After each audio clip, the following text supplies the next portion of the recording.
We're now returning to our regularly scheduled Gen Con coverage. Hey everyone, Chris Renshaw here, and if you're new to the channel, I talk about board games, card games, role-playing games, and all sorts of games and other geeky, nerdy things that I'm into. This is Oscar.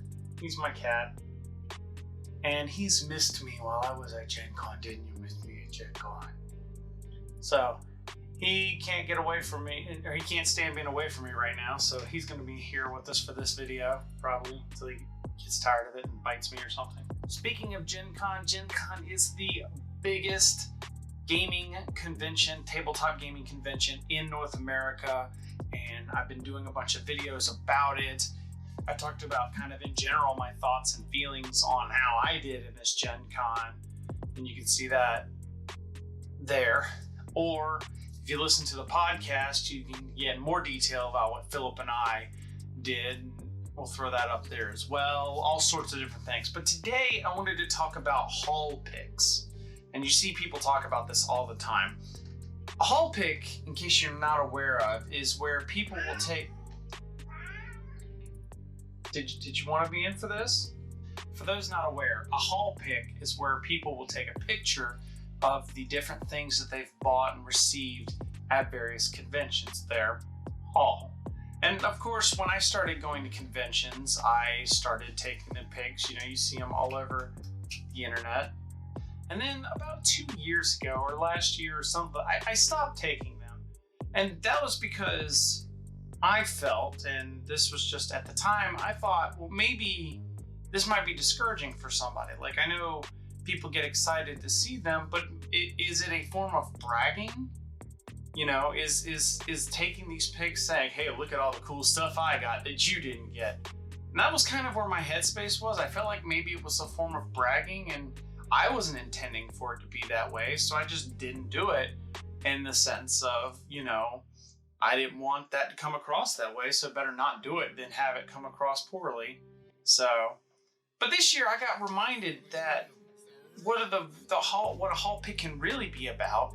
And a haul pic is also about just sharing the great things that you're into to other people and seeing if they are into the same things. And ultimately, that's not any different than what we're doing here with all that. So with that in mind, I thought instead of just taking like a haul pic of like, here's everything I've got, that I got, I thought, why not do a haul video?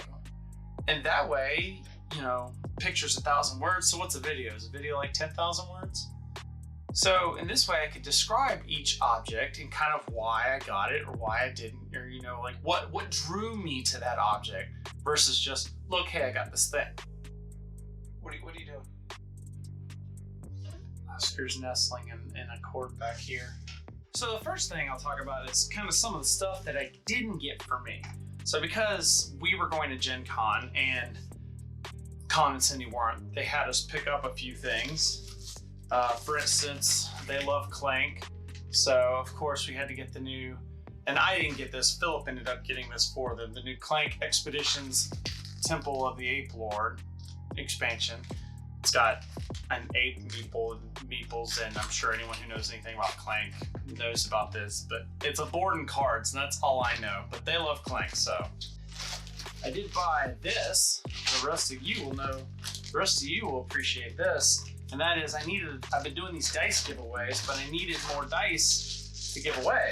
So I found this neat little, it's called a bag of devouring that I got that had like 20 sets of dice in it. So there's a bunch of videos that I can then, so the winners for previous videos will be getting dice sets out of these. And the reason I did this versus the Chessex booth, which had like the big tub, is that these had complete sets in them. Unlike the Chessex booth, which you could pay more to hand pick the dice, but if you just did like the scoop, you just get random, and I'd end up with like 100 D6s or D7 or 8s or whatever. And this, I got complete RPG sets that I can then give away to people. So, bought it for me to give to you. Speaking of Colin and Cindy, another game they really like is Unfair. So they had these bronze first player tokens. There we go. For Unfair. that I picked up then. Picked up one of those. And then one of the review copies I talked about it specifically in the other video, and you'll see a video on this in general, is City of the Big Shoulders. This is a review copy we got from Parallel Games, specifically for Colin and Cindy to look at, because it's definitely more their type of game than mine.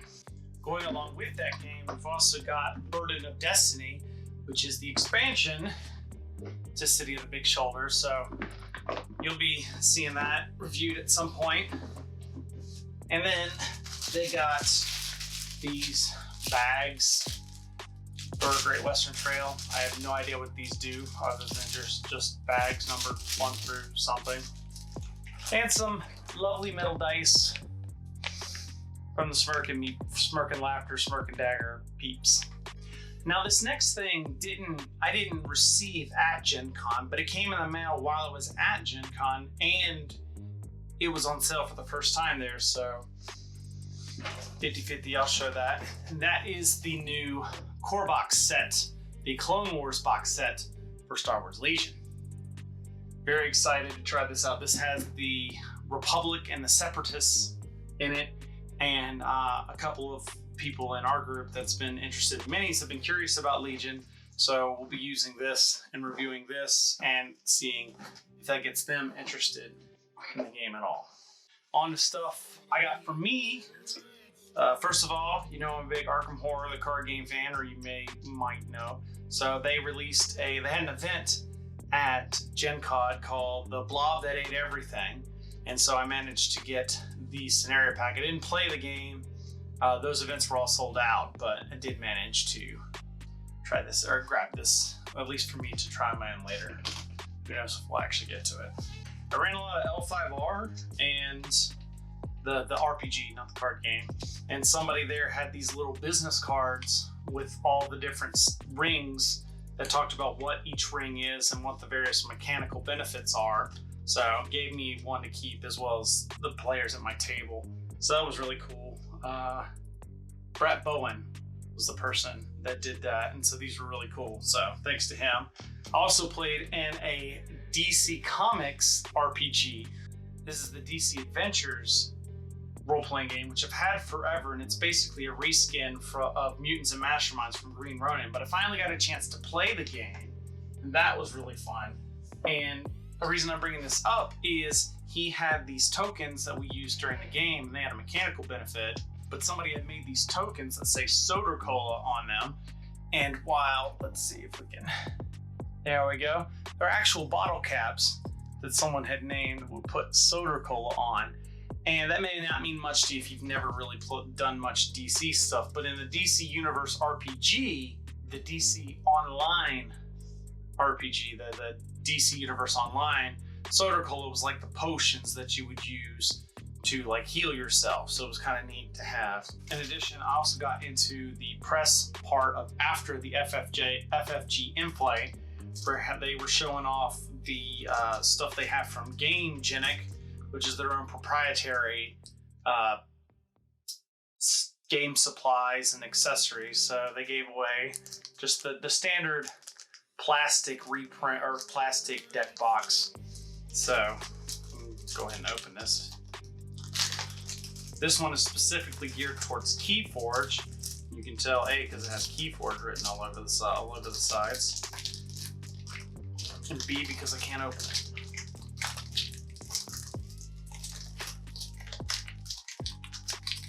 There we go.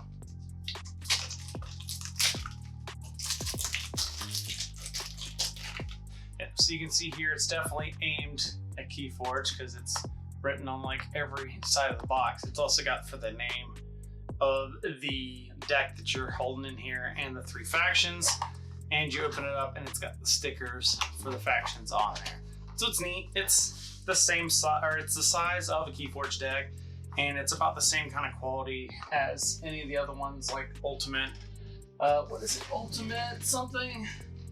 Ultimate Guard or Ultra Pro, any of those. It's that same sturdy plastic, but we'll come back to something similar to this in a second. And another thing I got is just a couple of random dice. Well, at least they would be random to you. To me, they're not. That is that I showed this off in one of the other videos I did talking about deck boxes and deck carrying things, but I have a single set of dice in here that's very special to me. And that's because this is the very first set of dice that I've ever gotten. You know, my first D&D or my first RPG set of dice. However, the D8 got lost to time a long time ago. So I've been replacing it with this other one that was like the second set of dice I had. But while I was at the Chessex booth, I saw that they had exactly the same color as what I had, but I couldn't remember which dice it was. I knew it was one of these three, so I just picked them all up and the remains will go into my bulk dice. So now I can take the D8, put it back in there, and complete single set. The one big thing that I bought for me was this bag. So I got a BoardGameTables.com bag. I've seen their bags before and it was great, but the bags were very similar to the Game Canopy bag that I kickstarted and paid a lot of money for. But this bag, I liked this bag in that it was horizontal and not vertical, because I have a lot of games like Scythe and, you know, like the painting kit project box, Citadel project box I use for holding all my paints. They just don't fit in the Game Canopy and are harder to carry. But this is just the right size and width for it, and it still has the shoulder strap and backpack straps on the back. It was also really good for carrying review games. In fact, that's what most of what is in here are the review games. So this was the biggest purchase for me, and by biggest I mean not that big, because it was only like $25, which was the other reason I picked it up. This is where the large majority of stuff came from. So getting into this, first thing up is cartographers, which you've heard me talk about on the show, assuming you watch the show. But if you don't, you can find it right there. This is a great flipping right, rolling right game that I really like. It's not exactly beginner friendly like some of the other rolling lights, but if you're someone that plays a lot of games, you're probably going to like this, especially if you like a little bit more theme, especially more of a fantasy style theme. But I played the prototype and loved it, so I had to get the retail copy. Then going back to Keyforge, I talked about the free box that we got for all the press, but they showed off this Keyforge vault. So I picked this up myself because I love Keyforge and I loved this box. Now this box on initial view looks very similar to a lot of the Ultimate Guard style boxes, which I have as well for like my decks. So it's very similar outside, except for it's a little bit more, the texture's a little different. This is from Gamegenic, which is their in-house, Fantasy Flight's in-house peeps. And the cool thing is this one's specific for Keyforge. So again, it's got Keyforge written everywhere, and it's got like the keys on the outside. And they got a little metallic key thing in there. This thing flips up, it's magnetic. This thing flips up. And it's got room for 3 decks of Keyforge up on top, including the one I bought while I was there, because I had to buy one. Also managed to get some of their Gamegenic Keyforge sleeves, which these are matte but printed, but still feel just as good as like the Ultra Pro Eclipses. But I wanted to give them a fair shake and try those out, because I'm all about accessories. And then down here on the bottom, that hasn't gotten a full shaken out, there's a stuff for tokens. So I can put the tokens that I use. In addition, I also got this Keyforge chain tracker. It's really neat. Another Gamegenic thing. So I've got all my Keyforge stuff in one easy thing. Because I had deck boxes and stuff, but I didn't have any good way to store tokens. So I liked that this had the token tray underneath. And I know there are other things that had it, but I was just so impressed with the stylings and stuff of this one that I bought it. That's all the stuff I bought. So the rest of these things are games that I saw just while I was cruising the floor and managed to pick up review copies for. But the first one I managed to get was one I had been excited about ever since I heard Funko was getting into board games. And this is Funkoverse, specifically the DC 4-player pack. And this is it's called a strategy game, but it's almost more of like a minis game with Funko. It's basically, if you want to describe it, it's like a minis game with Funko Pops, in the sense that you have a board and you have these little smaller pop figures that you put out, and then you have various objectives, and you roll dice to attack and roll dice to defend, and yada yada, etc., etc. But since they didn't have just DC, and I wanted to see how the different properties were integrated, I also managed to get the Rick and Morty pack. Also because Chloe's a big Rick and Morty fan, we watched it together, and so I wanted to see if this would be enough to entice her. Next we have Cat Cafe. This is another roll and write style game by the people that make Cat Tower, which I loved Cat Tower, so it was a roll and write about cats based on Cat Tower, so I had to pick it up. So this is Alley Cat Games, and I'm excited to try that out. Made a trip to our friends over at Smirk and Dagger because they had this new release, Menace Among Us, which has been explained to us as it's like the not hidden, I don't know if hidden trader's the right word, but hidden role game Battlestar Galactica, but it can be played in like under an hour. And I think Colin and Cindy tried either they had a quick demo or it was explained to them. I can't remember which one at the top of my head. But we were basically told that Philip needs to play this. So I picked this, talked to Kurt, and managed to get a copy of this game so that we can have Philip try this game out. And he's also super excited to give this game a swing. While we were there, one of the games that was blowing up for Smoke and Dagger, and so he managed to give us a copy as well, was Shobu. It's a 2-player abstract game, so this is also probably going to go to Colin, because Colin loves these games. I'm sure it's a great game, and I may actually end up trying it myself, but Colin seems to adore these 2-player abstract games. Definitely looking forward to seeing what Colin thinks of it, and might also give us a swing, because a lot of people are talking about it.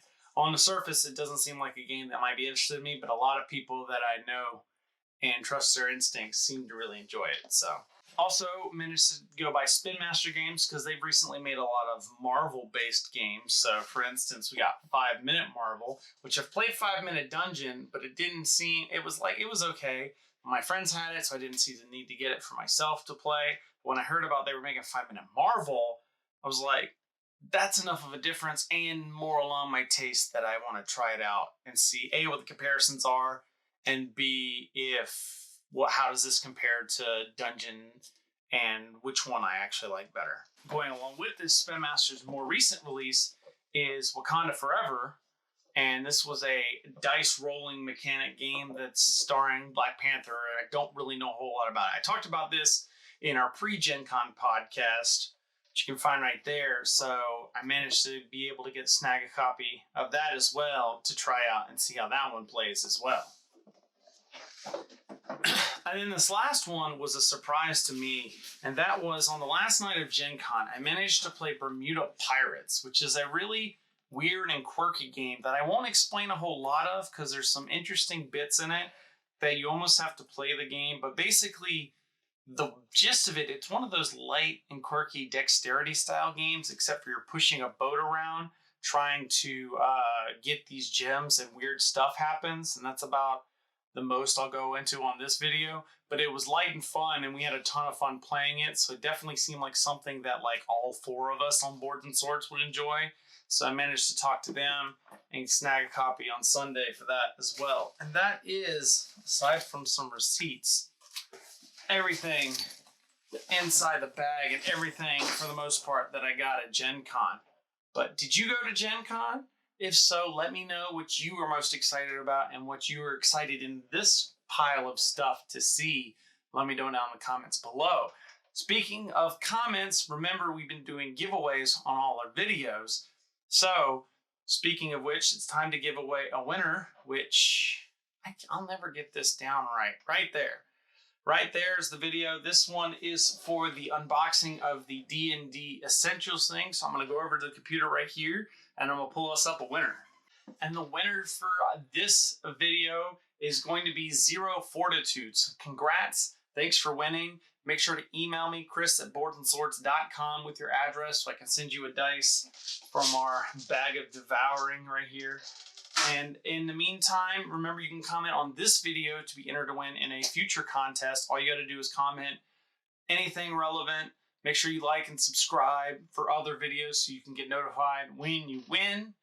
In the meantime, make sure you follow me on social media and give me some hints on what kinds of things you're wanting to see reviewed in the meantime, what kind of things you saw at Gen Con that you were /curious and more interested in, etc., etc. And until next time, may all your hits be creds.